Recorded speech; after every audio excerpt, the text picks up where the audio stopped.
This original WSRE presentation is made possible by viewers like you. Thank you.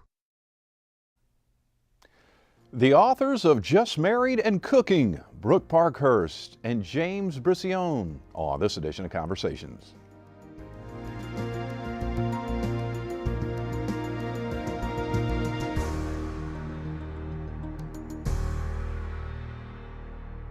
Brooke Parkhurst and James Briscione are showing newlyweds how to get cooking. Their new book, Just Married and Cooking, 200 Recipes for Living, Eating, and Entertaining Together, is not your typical cookbook.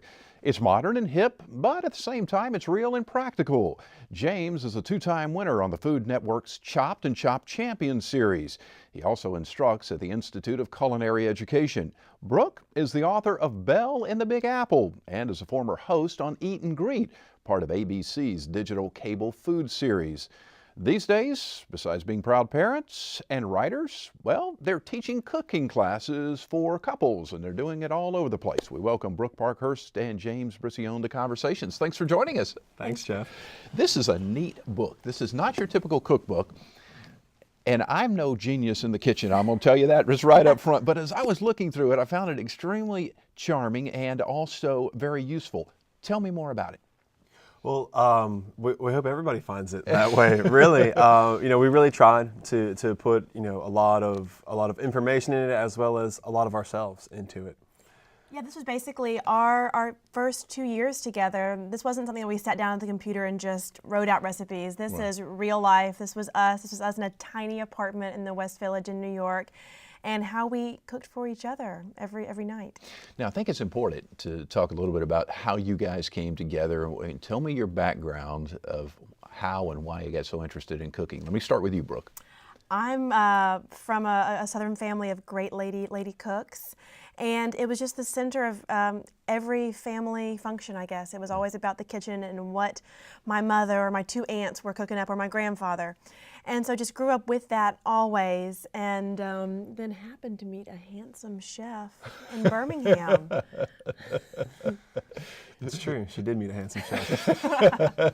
And a modest one. There you go. So you're in Birmingham. So give me your background. You're a professional chef in Birmingham, Alabama. Yeah. My mom will be the first one to tell you that I did not grow up around a family of cooks like Brooke did. I actually got into cooking at the age of 16. Working at a little restaurant on Pensacola Beach in Florida, and had a lot of fun doing that. It was great through high school. It was a really fun job. All the girls in high school were really impressed that I knew how to cook and could cook well. That's right. So that kind of piqued my interest, but then I went off to college and said, you know what, this was fun, but this is not a full-time career. So let me, think about something else. I started a degree in sports medicine. Worked on that for 2 years and kept getting sucked back into the kitchen. So at the beginning of my junior year, I switched my major to nutrition and started working for a fantastic James Beard award-winning chef, Frank Stitt, in Birmingham. And eventually spent 6 years with Frank, working at all of his restaurants, Bottega Cafe, that actually a lot of people know because he's won a number of awards, national awards, for all of those restaurants. And then I was the chef de cuisine at Highlands Bar and Grill, which is been highly acclaimed, nationwide. And that's the restaurant that I walked into and saw his name at the bottom of the menu, and I thought, wait a minute, I think I know him from 4th grade summer camp.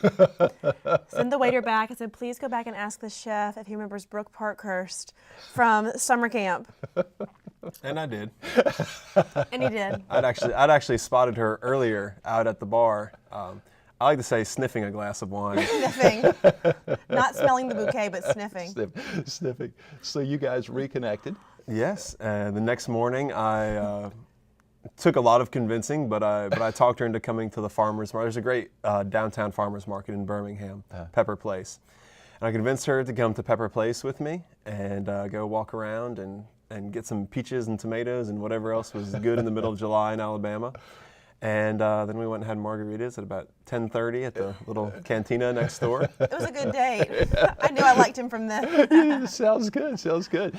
Let me ask you a question. I want to take you back just for a second. When you started at Pensacola Beach in the little restaurant, now were you doing gourmet type cooking, or were you cooking hamburgers and hot dogs? I was washing dishes, first of all. Okay. And making buttermilk biscuits. Yeah. Right? Started out as a dishwasher and then kind of worked my way up to prep cook. Yeah, I was making biscuits because Myself, and my best friend, who was the same age, we were both 16. We're about the only reliable people for Sunday brunch. The only guys they could count on to actually be there because show up at 6 a.m. on a Sunday. Because we weren't the restaurant Jubilee actually also had a nightclub and a bar. So we're the only ones who couldn't be at the bar until 4 a.m. so we could actually make it to brunch. So we were always there early and making the biscuits and setting up for brunch. But we were doing Gulf seafood. That's kind of where the love for the great Gulf seafood came from, just being right there on the beach. The restaurant actually had 2 kitchens, and one was a really nice and kind of white tablecloth sort of restaurant, and downstairs was a beachside cafe. So we were frying shrimp and grilling grouper sandwiches, and so doing a little bit of everything. So you got a lot of great experience early on. Yeah. And I'm assuming you probably spent a lot of time in the kitchen. Absolutely. Learning from moms. From my mother, and then my grandfather also, and my aunt. It was just really, I think, simple Southern food, but it was a time between the Junior League cookbooks and when Gourmet Magazine was really hitting its stride and Julia Child was coming out. So they weren't afraid to kind of experiment with that, but always keep it Southern and keep it simple. For people who don't really know, for people who don't really have a grasp, tell us about Southern cuisine. How would you explain it? Local ingredients. For me, that's really what it's about. Local, to me, hearty, I think, heartwarming. Comfort food type. Comfort. There's a certain simplicity, not that it's easy necessarily to make, but a certain simplicity about it. Kind of like Italian cooking, being very different than French. It is about having the great ingredients speak. And then not having very difficult preparations. I think it gets a bad rap for being all fried and mayonnaise and bacon, and certainly I love it, and we all love it. In the South, love our smoked pork products, and they're wonderful. And they're wonderful, and we certainly use them a lot. But it's not just about deep frying in mayonnaise.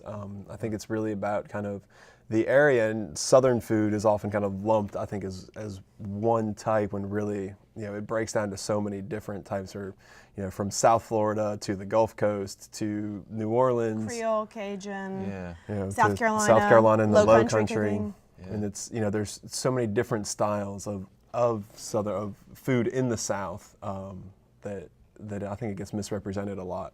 Now you're in New York City now, so do you take a lot of those Southern recipes to the big city? We do, and people love them. They can't get enough of it. Yeah. What's the best response you get? What Southern dish generates the most response? Shrimp and grits. Shrimp and grits is really, people are always surprised by grits. They don't quite know what they are. They know polenta. They know polenta, which is very, very similar. But they don't know grits. And they realize, once they taste them, that it's a lot like polenta, but it tastes better. Right. It's got more flavor. The corn does in grits. And so I think they're always surprised by that. They love learning about cornbread without sugar in it, because up there they always have to have sugar in their cornbread. And I said, well, guys, if you want to make a cornmeal pound cake, we can do that. But if we're making cornbread, we're leaving the sugar out. So if you need it sweet, we'll put a little honey butter on it at the end. So they want the sugar in the cornbread, but no sugar in the iced tea. That's right. They like their unsweetened iced tea. That's right. Let's reverse. So what's it like? What's wonderful about Northern cuisine? I think New York, and that's a huge part of the reason we're in New York. It is a fantastic food city. And it's kind of, it is the melting pot, that America is. You can have anything. We love the Italian. He comes from an Italian family, actually, and just the pizza, the pasta, and really well done, a little bit more elegant than you might get another kind of American interpretation of the Italian. It's very, also simple, I think. That's what we like about it. Yeah. I think, and New York, I think, kind of is a lot like Paris. It doesn't necessarily have its own identity. New York kind of is identified by all of the different parts and all the different cultures and people that are there. And I think when you think about classic New York, you think about pizza, you think about huge deli sandwiches, hot dogs and pretzels on the street, and that's sort of New York, and we love just having access to everything, you know, there. We're very spoiled as far as that's concerned. It's going to be hard when we leave, leaving the New York food scene and being able to have anything at any time. Yeah, yeah. You know, it seems to me like in recent years that there has just become more of a fascination with cooking in our American culture. You know, it used to be that our moms and our grandmothers or whatever would be in the kitchen cooking. Do it behind closed doors, yeah, have a great meal, and that was it. That was it. And maybe the guys, you know, I'm going to go out and do some grilling, you know, that type of stuff. But now it's changed, and I have friends of mine who are wonderful cooks, and what's changed? Go ahead. What's changed? I was going to say, I think it's just, you know, the dawn, the advent of Food Network. Yeah. And food on television. Like I was telling you earlier, when I was little, I used to watch PBS for the few cooking shows they did. Yeah. But now when we go out, he gets stopped by kids who watch Chopped and just love it. I think also it's become a little more of a masculine. It's not just about men grilling. It's about Emerald doing fancy sauces and Bobby Flay doing Southwestern and James kicking butt on Chopped. It's for everyone, I guess, now, not just women. Right. Not that it ever should have been that way, but that's the way it kind of was. Right, right. Tell us about, you were on Chopped. In fact, you were a winner. For people who don't know, explain the show and then tell us about it. You know, Chopped was a lot of fun. It's a competition show on the Food Network, and they do we do 3 courses. So they start with 4 chefs at the beginning of each show, and we have a mystery basket of ingredients, and it's crazy things that don't really fit together unless you really, really think about it. You have to kind of be very creative and figure out a way to make these ingredients fit together. And you make an appetizer, and you make 4 plates of an appetizer in 20 minutes. Wow. And at the end, the judges taste all of the plates, and somebody gets chopped.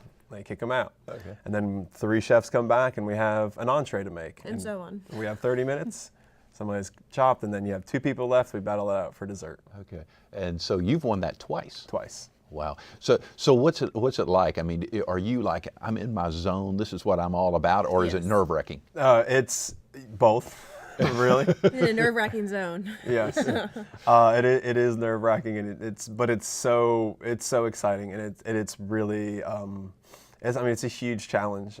People always wonder, you know, is it real? Do we really have no idea we have no clue what's in the basket. The time doesn't start until the time starts actually exactly when we open the basket. There's no TV timeouts, there's no pause, there's no 5 minutes to gather our thoughts and make a plan. I think actually a great chef really is against stereotype. It takes someone quite calm like James, someone of an inner calm that can handle the chaos, which is why I call myself a home cook and not a chef, because I don't think I could handle the chaos. But I think he does so well in a restaurant kitchen and maybe on television because he is calm and very organized, and that's what we try to teach our students as well, or young couples. It takes that organization, that kind of a little bit of a piece about you, and then you go for it in the kitchen. Right. You think sometimes about maybe an Anthony Bourdain or a Gordon Ramsay who seems to have this crazy frenetic energy, but it's not necessarily that way, I don't think. Yeah. It's organized chaos. Yeah, it's organized chaos. You need exactly. both. You need both of it. Yeah, the organized, and that's everyone who's crazy enough to ever work as a chef kind of thrives on that organized chaos. Yeah. You know, I mean, everything is kind of laid out to the moment. Every single detail is kind of planned ahead, and then it's still chaos. Yeah, as it happens. So, take me just kind of give us an idea, maybe a couple of the dishes you prepared on Chopped. So you open up the basket and you see what's your thought process? I mean, for one time, one of the baskets we had 20 minutes to prepare. We had live crawfish. We had fiddlehead ferns, which are one of my least favorite things to cook in the world, and there was a bunch of grapes. And so those things. I mean, the crawfish were actually sitting in the basket eating the grape, like pinching at the grapes as we were waiting. Crawfish is an all-afternoon affair. Right. And that's it should be when you're Southern and you do it right. That's right. That's right. What I'm used to. So the idea of doing that in 20 minutes, and then we have these judges sitting up watching you who are some of the top chefs in the New York area, mainly just because that's where the show is filmed. Right. But you're thinking, well, I can't just, I can't throw them in a pot with some corn and sausage and potatoes and then dump that pot out across the judges' table and lay down some newspapers and let them have at it, because that's what I would really prefer to do with this. Right. I've got to go, make a refined presentation of crawfish in 20 minutes and to, get the meat out, and it's my thought was how am I going to deal with just these in 20 minutes? Never mind the other ingredients that we have to pull in there. So ultimately, how'd you do it? Bacon. I just reached for bacon and started going. This is a trifecta: bacon, bourbon, or butter. He tried some of those, right? The 3 Bs. Yeah, that's neat. But yeah, we were able. I was able to get them cooked quickly and just peel them as fast as possible and get some nice tails. We made a nice little saute with a lot of bacon, because that's the only way to make those fiddlehead ferns taste good. Yeah. And some kind of a vinegary grape sauce. Jus to go with it. You mentioned that one of the items weren't necessarily your favorite. What is your favorite? Both of you. Soft shell crabs. That was easy. Yeah. For both. No, I do like them. She likes them a whole lot more. No, he's a pork man. He loves his anything pork. Actually, I'd probably just what we had for lunch yesterday. I had to make a detour on our way home from Birmingham. Full moon barbecue pork sliced sandwich. pork sandwiches. Okay. With chow chow. Okay. Yeah. That's hard to beat. Yeah, it is. Right. What about beef? Beef? Yeah. And we love it too. I mean, what about the I saw in the book talking about cooking, steaks and whatnot, because that's about the only thing I can do. Okay, I'm going to be honest with you. Let's break it down. That's about the only thing I can do. And I will have to say I'm pretty good with popcorn and a frozen pizza. But outside of that, I'm lost. So how should I cook my steak? I think it is great because can be pretty forgiving. For the most part, you've got kind of a wide range.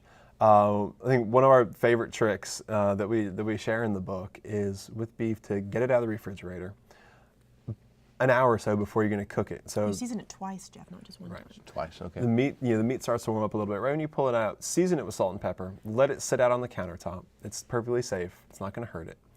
The meat starts to absorb some of the seasoning, so you get a deeper flavor out of the meat. And then, whenever you go to cook it, pat it dry, because that salt's going to start bringing some water out of the meat. Pat it dry, season it again, and then get it onto a hot grill, into a hot pan, into a hot oven, wherever you go. High heat, so you get that nice browning on the outside, which is where a lot of flavor comes from. Right. He taught me, I guess you always use, or it's great to use 2 sources of heat. So you can maybe, sear it stovetop and then stick it in the oven for the final cooking. All these little tricks and tips that he's taught me over these, past 6 years. That's neat. I saw something in the book that I thought was kind of interesting, because one of the things we're seeing now is sort of trend towards organic and fresh produce and farmers markets. I saw I think a quote in your book that you said something along the lines, if it grows together, it goes together. Expand. Right. That's kind of our philosophy. That's really our philosophy in the book, is with cooking with the seasons.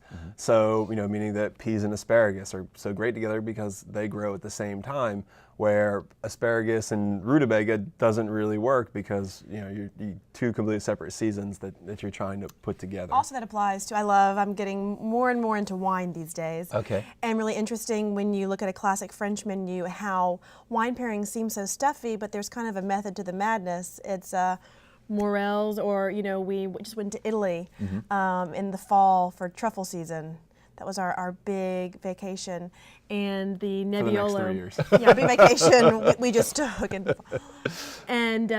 it's with the truffles and the Nebbiolo wine, which is the famous Barbera, Barbaresco, all that. It's not just going together just to be stuffy. It's growing. What grows together goes together. The similar soil, the similar notes, the similar properties. It's really interesting if you actually think about it and you explore it a little bit. Yeah. It's not just about being a wine snob.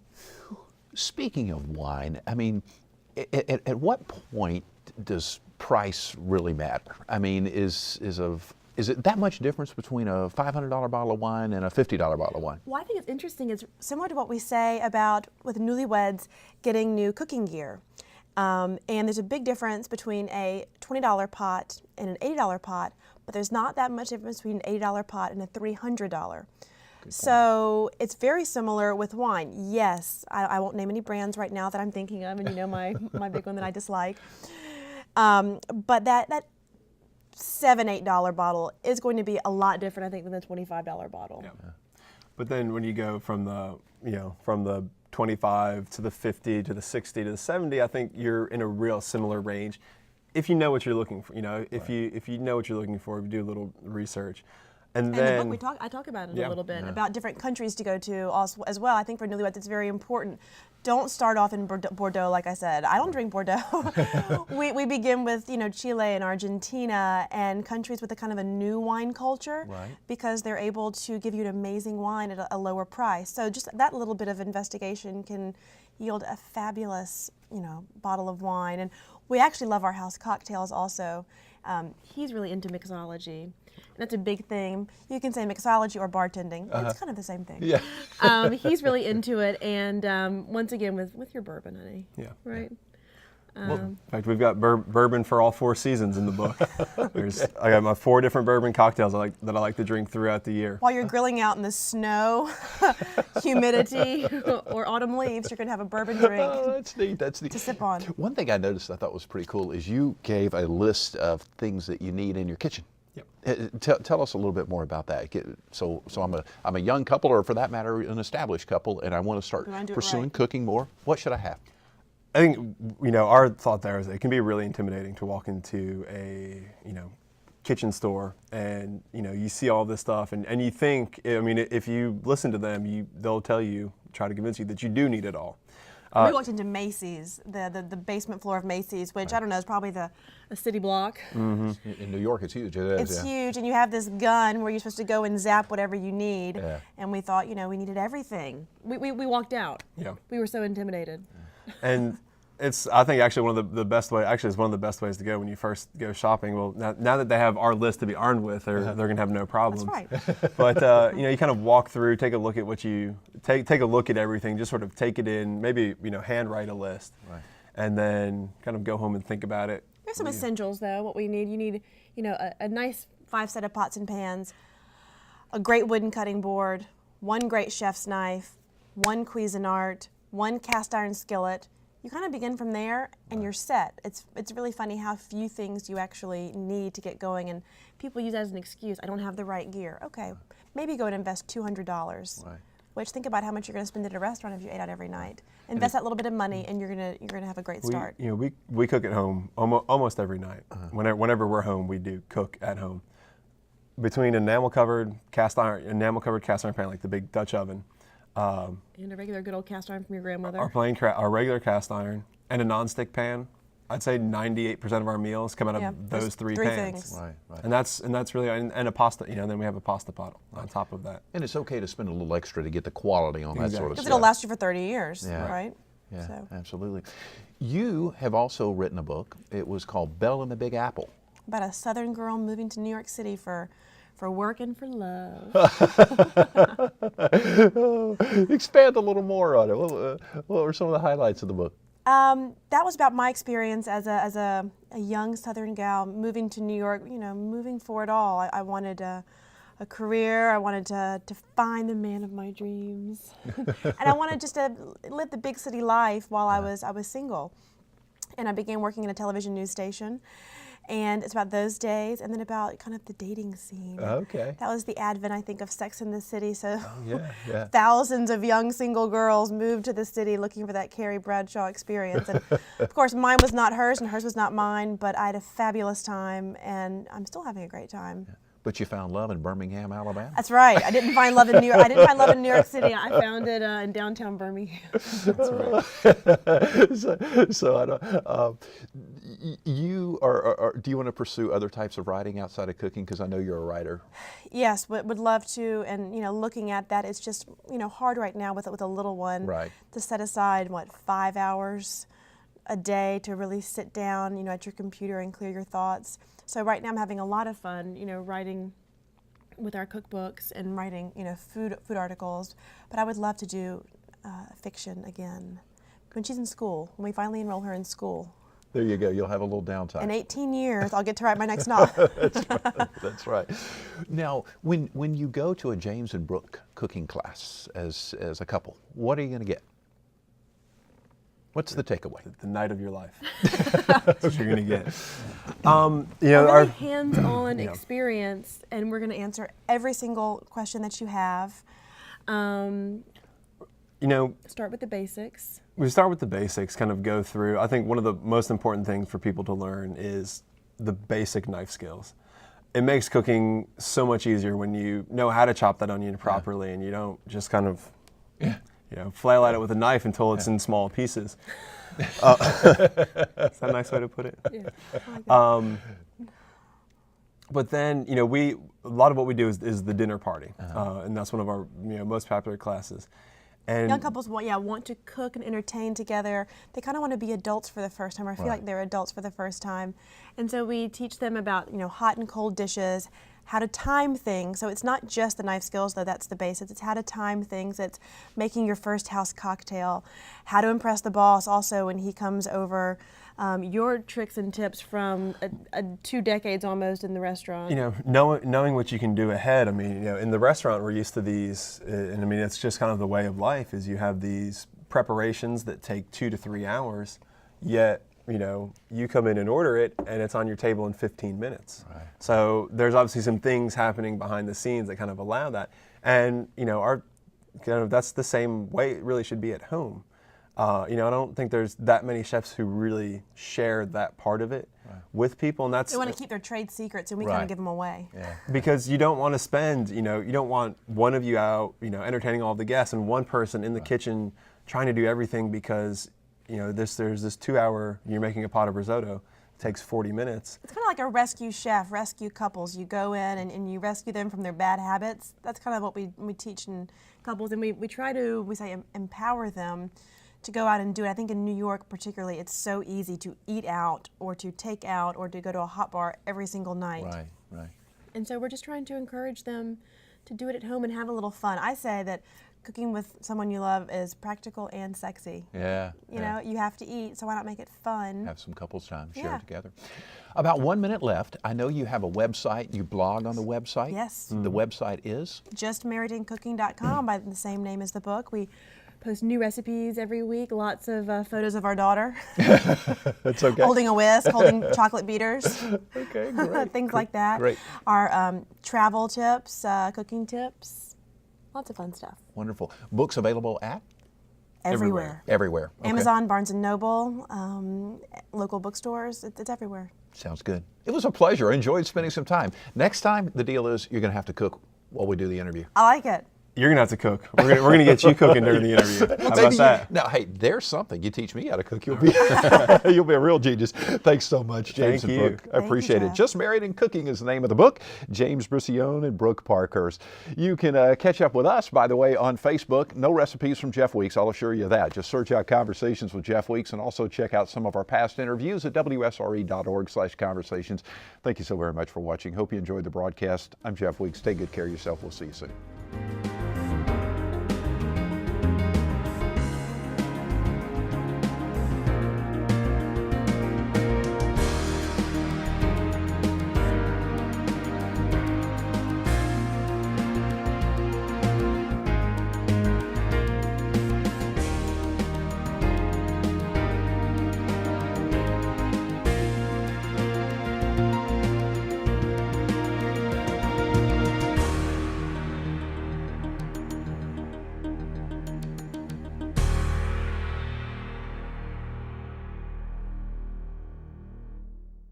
Support for this program is provided in part by these corporate sponsors.